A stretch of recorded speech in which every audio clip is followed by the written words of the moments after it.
సునాదస్వరము June 10.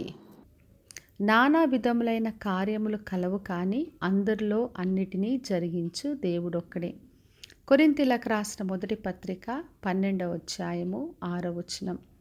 ఎన్నో కార్యములు మనం సంఘములో చేస్తుంటాం. అయితే అందరిలోనూ అన్నిటినీ జరిగించేది దేవుడొక్కడే.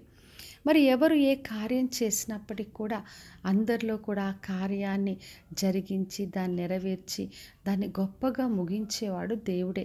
అదే ఈ రోజున వాగ్దానం చేస్తున్నాడు.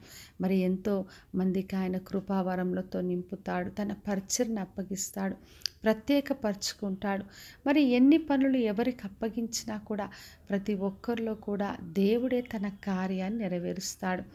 మరి శరీరంలో అవయవాలన్నీ ఏ విధంగా కలిసికట్టుగా పనిచేస్తాయో అదేవిధంగా సంఘములో దేవుడు ప్రతి ఒక్కరికి ఒక్కొక్క పనిని, ఒక్కొక్క ప్రణాళికను అప్పగిస్తాడు. అందరూ కూడా కలిసికట్టుగా పనిచేసినప్పుడు ఆ సంఘము ఎంతో గొప్పగా దీవించబడుతుంది. మరి సొలొమోను మందిరం గురించి మనం చూసినప్పుడు ఎంతోమందిని దేవుడు అక్కడ వాడుకున్నాడు.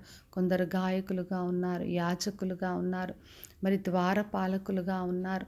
మరి ప్రతి ఒక్కరికి కూడా ఒక ప్రత్యేకమైన పనిని అప్పగించాడు. చిన్న పని, పెద్ద పని అని లేదు, గొప్ప బీద అని తేడా లేదు. దేవుడు ప్రతి ఒక్కరిని కూడా తన చిత్తముతో, తన వరములతో నింపి ఆయన ప్రత్యేకపరుచుకొని తన పనిని ఆయన కొనసాగిస్తాడు. కాబట్టి మనము దేవుడిచ్చిన పనిని నమ్మకంగా కొనసాగించాలని ప్రభు కోరుతున్నాడు. మరి 13వ అధ్యాయంలో చూసినప్పుడు మనకి ఎన్ని వరములు ఉన్నప్పటికీ, ఎన్ని భాషలు మాట్లాడినా, ఏవున్నప్పటికీ కూడా ప్రేమ లేకపోతే వ్యర్థమని అక్కడ రాయబడి ఉంది. అందుకనే మనము సంఘములో, సహవాసంలో ప్రేమతో కొనసాగించాలి. ప్రతి ఒక్కరం ఒకరినొకరం గన్లుగా ఎంచుకుంటూ ప్రభు పరిచర్ను ముందు కొనసాగించాలి. ఎందుకంటే ఎవరు ఏ పని చేసినప్పటికీ కూడా అందరిలో ఆ కార్యాన్ని జరిగించే దేవుడు ఒక్కడే.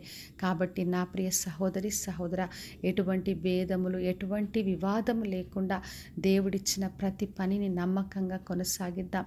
ఎందుకంటే అందరిలో కార్యాన్ని జరిగించేది దేవుడు ఒక్కడే. ఆయనే అందరినీ ప్రత్యేకపరుచుకొని తన కృపనిచ్చి తన పరిచర్ను ఆయన గొప్పగా ముగిస్తాడు. కాబట్టి విశ్వాసంతో ఆయన చేతికి అప్పగించుకొని ఆయన మహిమ కొరకు ప్రతి పనిని నమ్మకంగా కొనసాగిద్దాం. ప్రార్థన చేసుకుందాం. పరలోకమందున్న మా తండ్రి, మా దేవ, ఈరోజు ఇచ్చిన వాగ్దానం కొరకే వందనాలు.